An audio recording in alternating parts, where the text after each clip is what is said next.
Jadi kemarin saya sempat komentar masalah kenaikan UMP dan akhirnya komentarnya banyak yang merespon tentang kenapa kok saya nggak setuju UMP itu naik 15%. Alasannya simpel sebetulnya. Kalian tahu nggak sih, kalau semua produsen itu ketika UMP-nya naik, itu pasti yang dilakukan pertama apa? Menghitung HPP mereka. Apakah barang produksi mereka ini bisa pass on harga dari UMP yang naik, itu satu. Nah, kalau memang bisa di pass on, dalam artian barang lain yang jadi pesaing atau substitusi mereka itu masih di atas mereka, ya pasti barang ini akan dinaikkan harganya, karena HPP mereka naik. Dan ujung-ujungnya apa? Kenaikan UMP-mu segini, akhirnya barangnya juga dinaikin segini. Akhirnya apa? Nggak akan pernah match. Kalau kamu jadi mengacu ke situ aja ya nggak akan pernah match gitu. Itu akan jadi lingkaran setan. Dan yang kedua, ketika kenaikan harga ini udah nggak bisa di pass on, berarti kan mereka harus berpikir ke hal yang lain. Kalau UMP-nya dipaksa naik, tapi harganya kalau dinaikkan nggak bersaing dengan barang substitusinya, bisa jadi kalau dia maksa naik ya barang ini akan hilang dari pasaran karena akan digantikan oleh barang substitusi yang lain. Ya berarti dia harus melakukan efisiensi. Efisiensi bisa dilakukan dengan cara apa? Ya bisa dengan efisiensi produksi, dengan otomasi, dengan mencari bahan baku yang lebih murah, atau apapun itu. Tapi apabila hal itu semua udah nggak bisa, yang paling jelas satu, ya berarti mereka harus mencari efisiensi dengan cara memindah lokasi produksi. Dan ini udah terjadi ya, banyak yang terutama pabrik garment, sepatu yang udah pindah dari Indonesia ke Kamboja, ke Vietnam. Itu bukan cuma omong kosong, dan itu mereka udah pindah. Loh, emang nggak susah ya untuk set up pabrik ulang? Ya, sorry to say, barang-barang dari industri ini sangat gampang untuk di set up, dan ini rata-rata industri yang padat karya. Jadi cost mereka itu sebagian besar ya ada di human power. Kalau memang dari human powernya ini terlalu mahal, ya mereka nggak bisa jualan, ya pasti pindah. Atau marginnya tergerus gede, ya pasti dipindah. Karena basically perusahaan itu bukan yayasan sosial, mereka juga harus cari profit. Karena mereka dalam berbisnis itu ada yang namanya resiko. Nggak bisa mereka disuruh menekan profitnya seminimal mungkin yang tidak worth it dengan risikonya. Seperti itu. Nah, kalau ngomong doang gampang dong kok. Jadi penyelesaiannya gimana atau sarannya gimana? Ya saya udah bahas juga di dalam komentar saya. Salah satu masalah di kita ini, kenapa sih kok barang kita susah bersaing? Ya kalau memang kita mau naikin UMP, ya salah satu cara untuk menekan cost produksi ya logistik. Logistiknya harus bagus.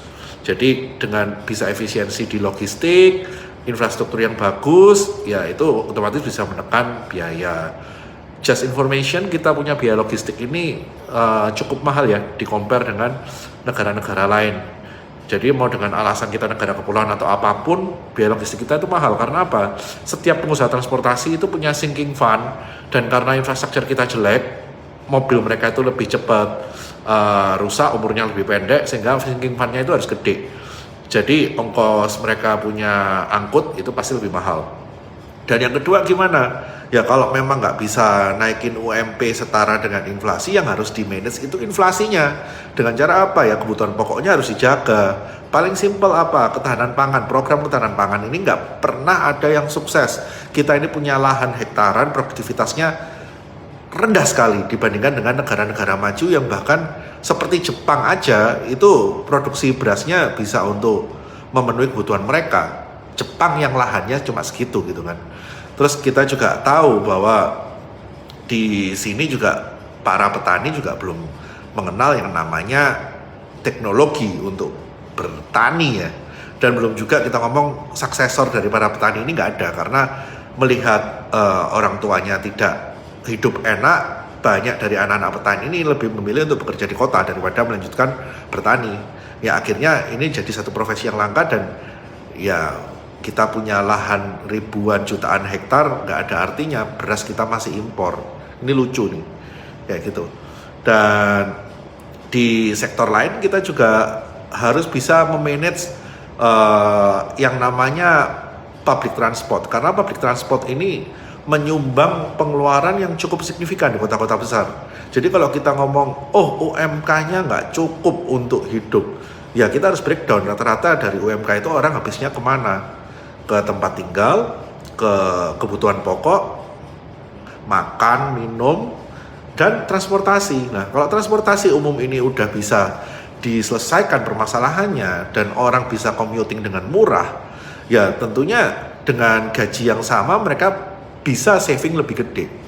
Seperti itu. Jadi ya ini seputaran kita diskusi bareng lah ya, seputar kenapa sih UMK ini nggak bisa serta-merta mengikuti kemauan para serikat gitu kan, yang pinginnya naik 15-20%. Ya kita harus buka mata, kalau kita maksain seperti itu 15% itu artinya dalam 5 tahun gajimu naik 2 kali lipat.